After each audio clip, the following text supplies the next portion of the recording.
Hey, what's up guys? After more than long enough of a period of time, I'd like to say welcome back to another figure review, and this time, at long last, we are finally taking our first look at Goku Black here on the channel, and that is the 2019 event exclusive Goku Black. Gone are the days of me whining about the time I got shortchanged out of my Goku Black order, because now, ladies and gents, it really doesn't matter. Now, I managed to pick this guy up for about the price it would have cost me to not only buy the figure here in Canada, but the price of the ticket to get into the Fan Expo as well if the Dragon Ball Tour came to Toronto again this year. Which is not too bad after all, if you ask me. So, without further ado guys, let's finally take a look at SH Figuarts Dragon Ball Super's Goku Black.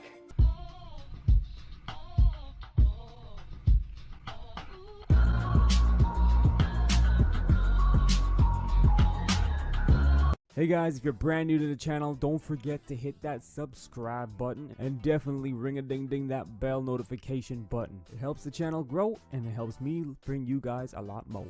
So, just taking a look at the packaging here, nothing too new here at all. It's still very much like the previous event exclusive boxes we've seen before. However, one thing that would have got me hyped had I not known about it already is the fact that he comes with this aura effect right here. Now, I know this is an event exclusive, but hey, how many times have I been saying Tamashii needs to do this for more characters? So it's dope that it is the case with Goku Black here. Alright, so now kind of a new moment I want to start sharing with you guys here on the channel.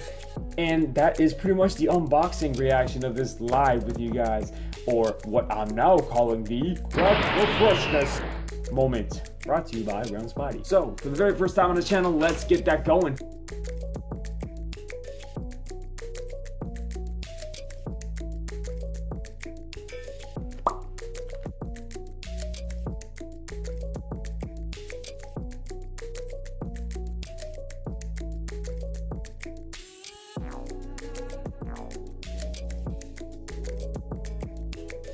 Wow, I mean, it's been a while since I've been able to hold a con exclusive in hand again, and I can say that, you know, without a doubt, this figure does not disappoint. Quality of the plastic is just like that of last year's SDCC or Dragon Ball 2 exclusive Vegito and Broly, being that, you know, it's a much denser, more holistic feel to it, man. And I mean, wow. Long time coming, I can tell you guys, especially if you've been with me for a while on this channel, since I've been able to get my hands like literally on a Goku Black figure. This is crazy, man. Just insane to actually be able to have this guy in the collection after such a long time. Now, like I mentioned, as expected, being an event exclusive, the quality of the plastic used in this figure is much better, or at least better, than that of the regular releases. And I mean, it's an exclusive, so why not? And with that, the quality of the joints and the paint apps just look that much better as well. Less cricketiness or even stiffness in the joints, which will definitely come in handy for posing. But man, looking at Goku Black right here off the bat, the figure does not disappoint. And it goes without saying that ever since the 2.0 sculpts and articulation have factored into this line, the likeness to the characters in the anime and manga are just getting better and better. Now, I've been listening to a lot of different feedback on this version of the figure, and I'm hearing mixed opinions, mostly though based around the hair and color of the gi itself. All preferences aside for a second though, if this was the only version of the figure we've had so far, yes, people would still maybe dislike the metallic touch on the hair, but the paint apps would still be dope nonetheless. Now personally, this is obviously the only version of the figure I have at the moment, and despite that, I do actually like the gi a lot more, as there's so much more to the shading and the blending of the colors going on here. As for the hair, I feel an in-between between the original release and this event exclusive would be the ideal shade of pink for Goku Black's hair, but again, I'm in no way disappointed by the hair on this figure at all. One thing I'd like to add in this figure's defense is that yes, in a plain old vanilla pose with, you know, dull yellow lighting, this hair would not do the figure justice, and I can see why many collectors prefer the original release hair, which of course again is non-metallic. However, if you've been watching my top 5 poses series, you know that I mentioned lighting itself as another factor in really elevating a figure's look. And with the shading of the event exclusive Goku Black's clothes combined with the metallic characteristic of his hair and the aura effect, this version of the figure totally kicks the original release's butt. If you have a display involving dynamic lighting, I'll rest my case on that. Anyway, let's zoom in and take a closer look at the faceplates and its apps. So zooming in right here, it's safe to say that much like many of the 2.0 releases, as well as the original release of this figure, the face is done very well. Really, I mean, we could have made a complaint against the pupils had they not been the right color, but nope, that's still just as well as done here too. Now, comparing this version to the OG release, I think the eyebrows actually look a little bit better on this guy, as they don't blend in with the face and hair and get lost. Small detail, but at the end of the day, that's why we collect this line of figures, right? The deets. Now, going back to the actual hair itself, I think it looks fantastic again. If you're looking to compare strict anime accuracy, if you're looking to portray strict anime accuracy, especially in the dull yellow lighting, yeah, I'll give it to you. The original did the hair much better. But if you're like me and you're just going to display him in rosé and not base form and use dynamic lighting, then I'm very happy with the way the hair turned out. Is it consistent with the rest of the figures though? No. So that's a little bit of a problem, and it sort of limits you as to what you can do, but is by no means a deal breaker for myself. Moving downwards, I love the way the paint on the outfit looks, and personally I prefer this over the more stark contrast of the smoke gray. In fact, the original coloring now reminds me more of Smoke from Mortal Kombat more so than Goku Black for some reason. But anyway, this figure looks very clean. Overall guys, if you're looking at this figure's ability to serve as a definitive depiction of Goku Black in rosé, I'd give this figure an 8.5 out of 10. Don't get me wrong, this is still a fantastic figure and I'm glad to have it, but I have to remain unbiased for you guys, and let's face it, you can't recreate a perfect anime accurate scene 100% of the time with this guy, because in my opinion, his aesthetics are meant for a lit up aura style of lighting, and Goku Black doesn't always have an aura around him. And on top of that, he doesn't have his base form head, so that's where points came off. But don't get it twisted, this figure is still sick as ever. Alright guys, so in terms of articulation, I'll keep it short and sweet. Nothing very new here at all. Overall, you know, it's very good, staying consistent with the 2.0 articulation. But in respect to poses where you want to have him, you know, dashing straight ahead with a head-on look towards the camera or towards your audience, it's very limited there, much like the other 2.0 figures in the line.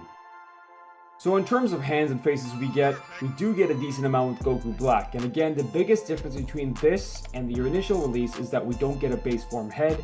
However, if you're wanting more from the rosé side of things to pose him in, you're in luck, because he does come with more rosé faces in the original release. In fact, all he comes with are rosé faces. Bonus, especially for me, is that the smirking face is now also part of the rosé package, as it was not the case with the initial release. But yeah guys, we have 4 faces in total here, ranging from the smirk to the neutral to the yelling, and you know, the very versatile teeth gritting face, in which we'll get a lot more to explore from in the top 5 of poses episode 4 Goku Black. With regard to the hands, now we get a total of 3 pairs of hands, ranging from the fists to the grappling hands to the martial arts hands, and then we also get 3 different kinds of variants for the right hand itself, ranging from like a karate chop to like a instant transmission, 2 fingers pointing type of thing, to the lastly time ring kind of like pointing half-heartedly kind of thing there. Overall, I'm happy with the selection here, and I can't really say that they left anything out crucial to posing, aside from maybe open blast hands. Alright, so in terms of the actual accessories, this is one of the biggest incentives for me to pick this guy up. Of course, I'm talking the inclusion of the aura effect part. I can't tell you how much more satisfying it would have been for them to throw in an aura effect part with last year's con exclusive Vegito as well. But the effects themselves are very well done, and I mean, like, this is my first aura effect, and this actually has some like heftiness and some weight to it. It's very nicely put together. Got that fresh vinyl smell to it too, and I mean, this opens up the door so much in terms of posability and possibilities within, you know, the top 5 poses again, because it all comes in the same box. And then we also have Goku Black's, getting the camera focused there, Energy Blade, which is a little bit more translucent, just like we saw with last year's con exclusive Vegito Blue as well. How do I feel about that? I'm not sure quite yet. I gotta mess around with the figure some more, but I mean, translucency doesn't hurt sometimes, especially depending on what you're doing with your LED lights and whatnot.